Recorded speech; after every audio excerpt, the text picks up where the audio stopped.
So yeah, without further ado, let's welcome Basile to the stage.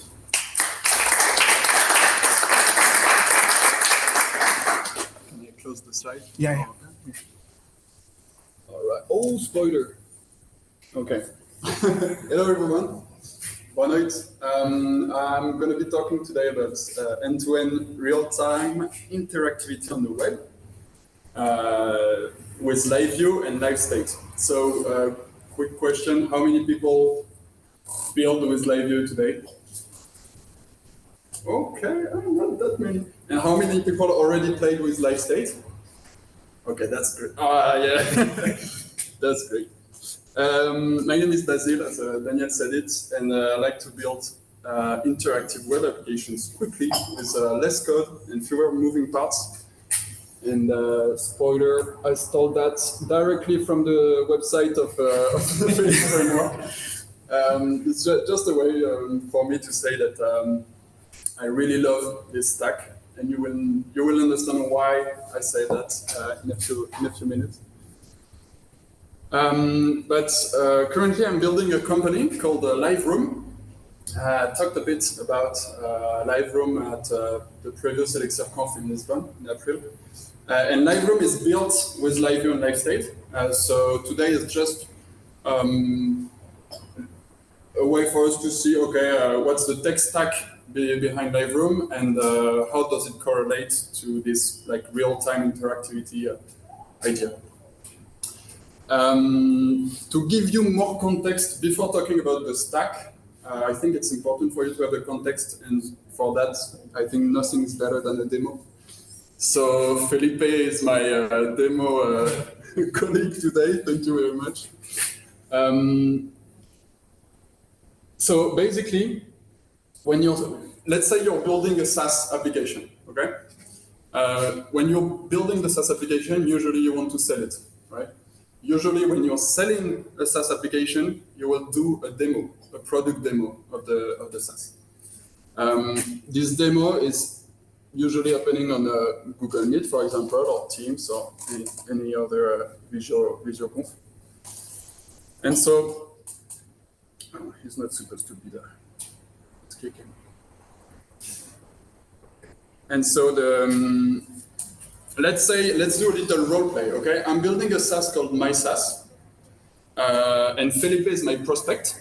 I want to sell him my SaaS, and I want to make a demo of my SaaS to Felipe, okay? So the classic way to do that would be to say, okay, Felipe, thanks for joining me in the Google Meet. I want to show you my SaaS. I'm gonna share my screen and do a demo of the SaaS. And Felipe is here, arm crossed, and he's passively watching a screen share, okay? The idea with LiveRoom is to reverse that, is to say, okay, it's much more interesting to say, Felipe, prospect, you're gonna be on the product, you're gonna manipulate it, and I, as the sales person, I'm gonna be here to guide you through the demo, but you're gonna be active in doing the demo. So with LiveRoom, here, as you can see, I can copy a special demo link that I can send to Felipe. And Felipe, please, can you open this link and share your tab on Google Meet? Oh yes, yeah, forgot to share. Sorry. It's fine. I have a lot of VC money, but no brain. Awesome, perfect. So for Felipe, the experience is much more interesting, right? He's manipulating the product, he's in the product, he's not watching a screen share. And the thing I can do with LiveRoom is in one click, I join him in the product, and so I can guide him through the demo. So I'm still in Google Meet, right? I'm just saying, okay, Felipe, let's go to the analytics, for example. I want to show something, perfect. And I can also scroll. Okay, so we are really collaborating over the screen sharing on Google Meet.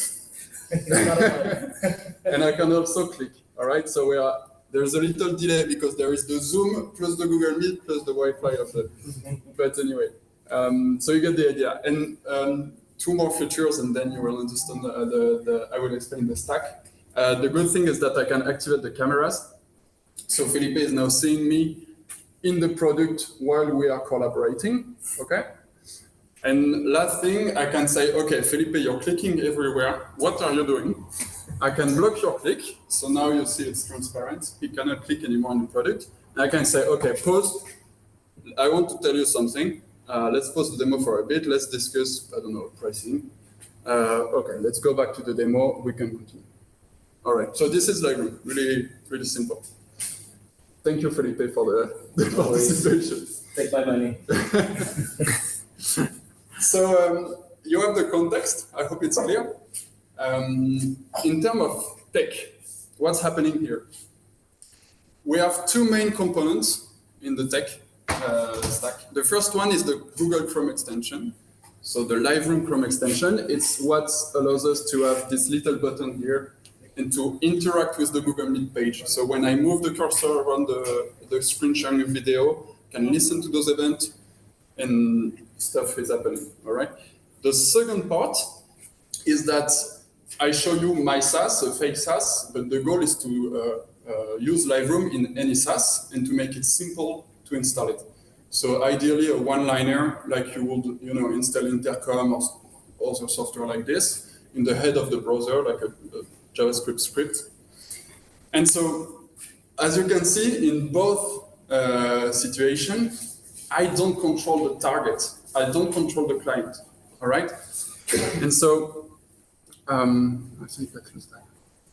So, as I said earlier, I love Elixir and LiveView. I think it's really, really powerful to build application, especially when you're a solopreneur. And I couldn't use LiveView here because the Chrome extension, I couldn't embed even in an iframe a LiveView because I need to interact with the page on Google Meet. And same on the SaaS, I can't embed an iframe with LiveView because I need to display cursor to not block the interactivity of the SaaS itself, etc. So I found a library called LiveState. It's developed by Chris Nelson from Launch Scout. In the US, super cool guy. And LiveState was exactly the answer to my problem. So what is LiveState? The situation is that we have a server written in Elixir, okay? And we have the client written in JavaScript. With LiveView, we have a process in Elixir, server side, opening a WebSocket connection, and it sends the HTML diff over the wire, and it's patching directly the web page with a library called Morphdom. And reverse, we can send events to mutate the state and re-render the page and send only the diff. Okay. But again, here in my case, I don't control the target. I cannot use LiveView. LiveState, you can see that you remove the view part of LiveView. Okay, and that's LiveState. So LiveState is the same idea, same primitives, WebSocket, but we are not sending HTML diffs, we're sending JSON diff. And the JSON diff are patched on the client side with a library called JSON patch. And so what's cool with that is that you can plug your own view. So be it React, Vue, Vanilla.js, Svelte, well, whatever you like. I use Svelte personally, so we'll see the code a bit later. And so to show you the code, I've made a simpler version of LiveView that I call Live Browser. I can't say it, browser. So let's do a quick demo of Live Browser and see the code this time. Okay, so for Live Browser, let me make sure the server is started. So here I have the Elixir server, classic, and on the right it's the dev server of the Chrome extension. Okay, it's a Svelte app basically. So if I enable it, I can go, for example, to the Elixir Lang website, and let's say I have another user going to the Phoenix framework website. Wrong session, sorry. Okay.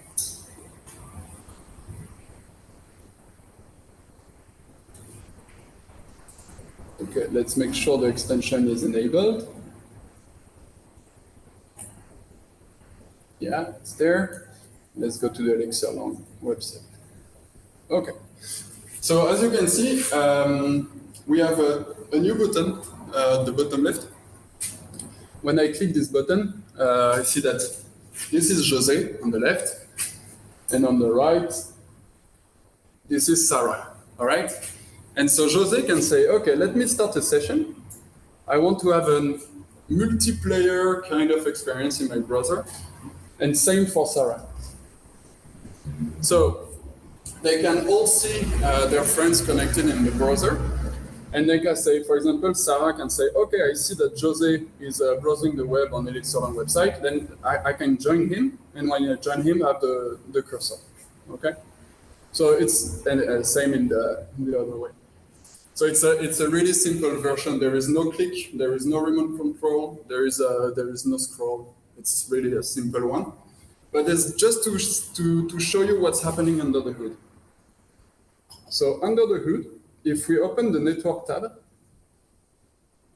and I need to reload for inspecting, okay. We see that like LiveView, we have a WebSocket that is opened.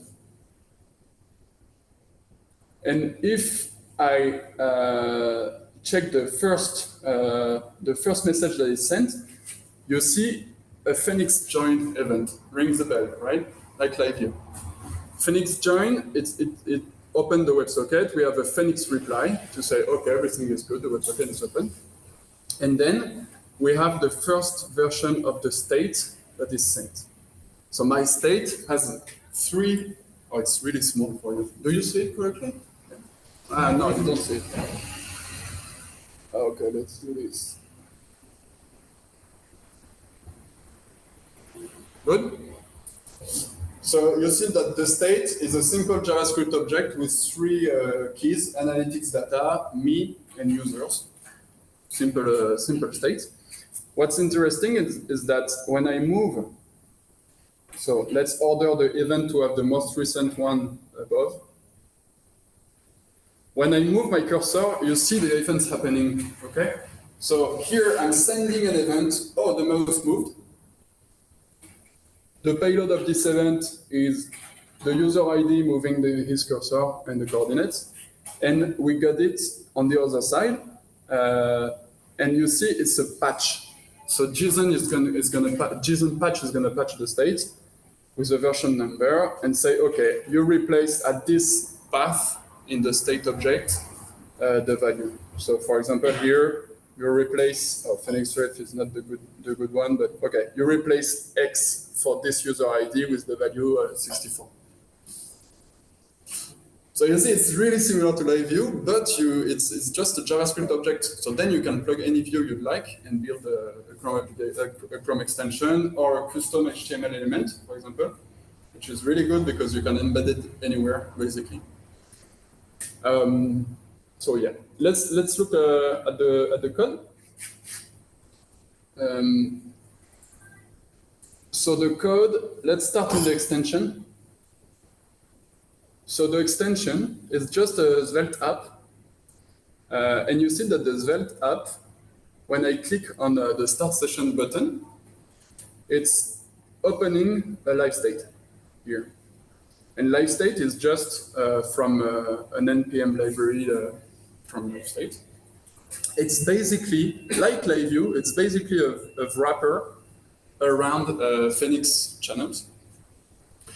I give it a topic, I give it some data, and then I say, okay, when I get the change event on the socket, so it means you patched the state, so I get the new state here. Well, you assign state.me to the me variables and state.users to the users variable. And then we can benefit from Svelte interactivity, because when we have those variables, it's just state, but this time client side, and so we can render it. We can render the cursor here, for example.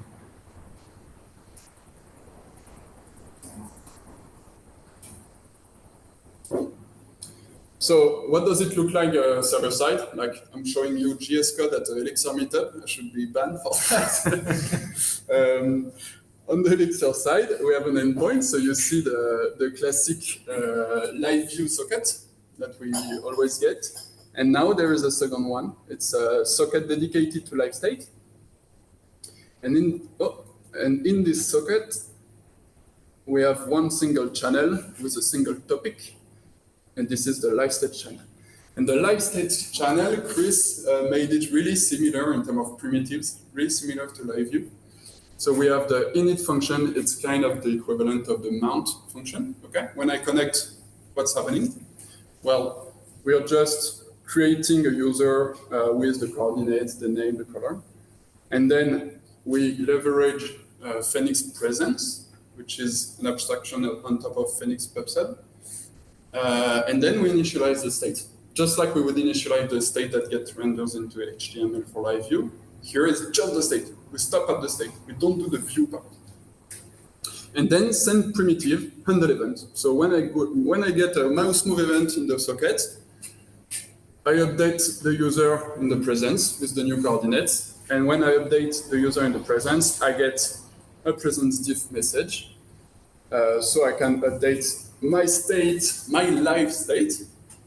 This live state is diffed. The diff is sent in the WebSocket, patch on the client, render with Svelte, and that's it. And so I really like it because we keep the primitive of LiveView. Okay, we have the state management server side. It's event-driven. It's way simpler than the classic, I don't know, REST API, something like that.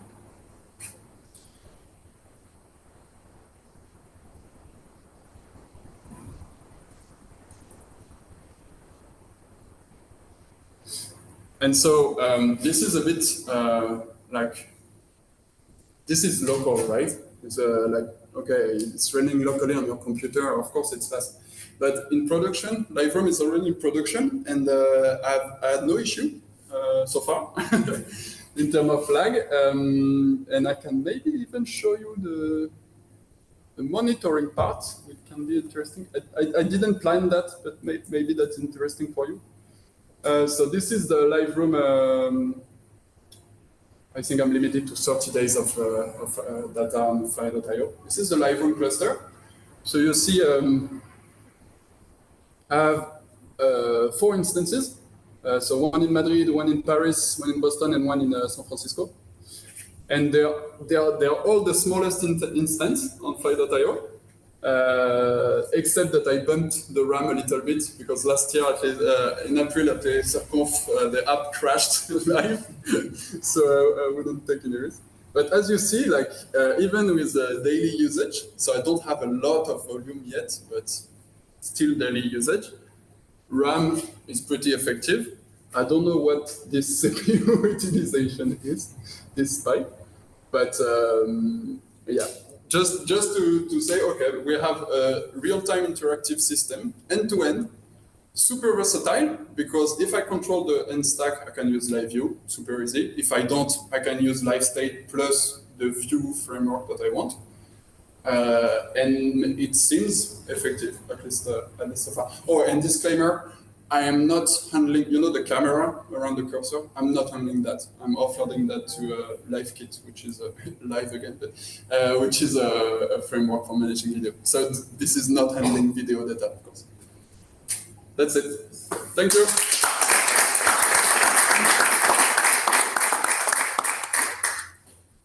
Thank you. Any questions? Go ahead, Simon. Why did you go with LiveState and not LiveView?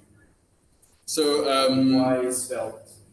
Why Svelte? Yeah, good question. So why LiveState and not LiveView? Because with LiveView embedded in an iframe, I cannot control the interface on Google Meet or on the SaaS. I'm a bit, hand tight. So not the right tool for that. And why Svelte and not React? I'm a React guy at the very, very beginning. Then I moved to Elixir and I put the curtain on React. And I needed a JS framework for this because I need the view part, as I told you. And Svelte is really interesting because there is no virtual DOM. What I like also is that there is no runtime dependencies. And so I find it slick. I don't know how to say it, but it's slick. Even in terms of code, as you see, you only bind the local variable and then you don't have to mess with like use effect and use state and stuff. So yeah, it was for me it was a good choice. I mean, I like it. You could do it with plenty of stuff, I guess. Chris, the one who developed LiveState, in his demo is using Lit, which is a JavaScript framework for building HTML custom elements. So you can really bring your own view, your own framework, basically. There was a squash element, merge and diff on the Elixir side. Is that offered by the lib? In the code? Yeah, in the code. You can go to, yeah, that one, merge. A bit below on the presence diff. Yeah. Merge joins and leaves. Oh yeah, no, this is my custom function I made. Oh, by the way, if someone has a better idea than that, because this is a bit memory expensive, because like every single process is gonna merge the join and the leaves, and I think it's better to do it in the handle metas part of the presence, to do it only once and then you pub sub everyone. Hope it makes sense. But this is just a custom function. It's like, okay, you take the actual user, you remove the leaves, and you add the joins, and it's nothing fancy. Yeah, really. Thank you for the presentation. It was awesome. Regarding we have a lot of long running connections, right? I would say a demo takes a lot of time. Yeah. So how do you handle deploys to not screw your? Good question. I need help on that. I deploy only at 1 a.m. If you are really successful, that won't. Yeah, that's an issue. No, my clients are only in Europe for now, so that's okay. Yeah, good question. How do you? That's the issue, right? When you have a WebSocket open and you don't have like LiveView doing the work for you, because I'm not really familiar with this, but I guess LiveView has a way to do it. I don't know. It does, but it falls into the idea of it shutdowns and then it takes some time to actually be tried. Okay. So you like it would take some time. I think it's actually behind the exponential backoff. The first time it tries for a couple of milliseconds, then 1 second, and 3 seconds. And it keeps I think you would probably need to go a bit lower and kind of detect if this deployment is handling active connections. Yeah. I will leave it there and we'll speed up new instances on the sides. Once that one has no active connections, I can safely tear it down. Yeah, I guess In it's, Kubernetes, I know how you can do it. When you fly, I don't know if they give you this kind of fine grained control. I don't know. Maybe I can check in the. No, I don't have it here. I don't know. Good question, but this is something I have to tackle at some point for sure. There's also hot code, like hot reload. Oh yeah, that's the supreme. No one does that. Yeah. That's the supreme level. Yeah. Cool. Dino? Just one more question. Not just to ask, can we see the live browser working if the two browser windows are not the same width? How does it handle that? Yeah, as I said, yeah, totally good point. Playful demo, not at all handled. The cursor will not be at the right place. Good catch. Yeah, sure. No interactive. I made the simplest version. This is actually funny story. At the beginning, in Live Room, I wanted to have my own video conference tool. Not video. I wanted to you're the prospect. You go on the page of the SaaS, and then you have like a sales popping up and helping you out. And so I needed to build on the sales side his own video conference tool with the proper aspect ratio of the user. And so I was like, okay, this is maybe a bit of work for now. Let's hook into Google Meet so I don't have this issue. But good question. For the live browser demo, it's really playful. It's not handled. Yeah. I'm curious if Good. Yeah, I saw that. I didn't dig into it yet. I saw that that the guy is I think it's bridging with LiveView and Svelte, to avoid the Phoenix, the the JS hook, if I'm not mistaken. So this was not in my use case because I can't use LiveView at all. But I have to dig, yeah, because it's really interesting to this idea of saying, okay, LiveView allows us to skip the JavaScript part. It's super powerful. It's awesome. But sometimes you really need to write some JavaScript. JavaScript hook are really good for that. But sometimes you need even more, especially with Svelte, the interactivity paradigm, and also they have a lot of stuff around animations and stuff like that. So yeah, I have to dig into that. On that note, there's actually a React library that knows how to use LiveView. So you can actually plug React components with LiveView, and then you can use React components with whatever message is being sent. We're actually using that in production for Logflare because there wasn't a good way to draw graphs the way we wanted. So we basically, okay, let's steal some of the React world, but still use LiveView as the state manager. Nice. It was easier than doing the JavaScript hook manually and importing the React. It was easier than trying to do it. It was easier to do it this way because the React component for the graphs was built. Yeah. Instead of us building a full graph component where you click and you dig down and you have timestamps and all of that, it was way easier to just, okay, this is done, put it there, done. Still, Nice. Yeah, it exists, it's useful. Nice. Cool. Awesome. So yeah, I guess that's it. Let's thank Basile again.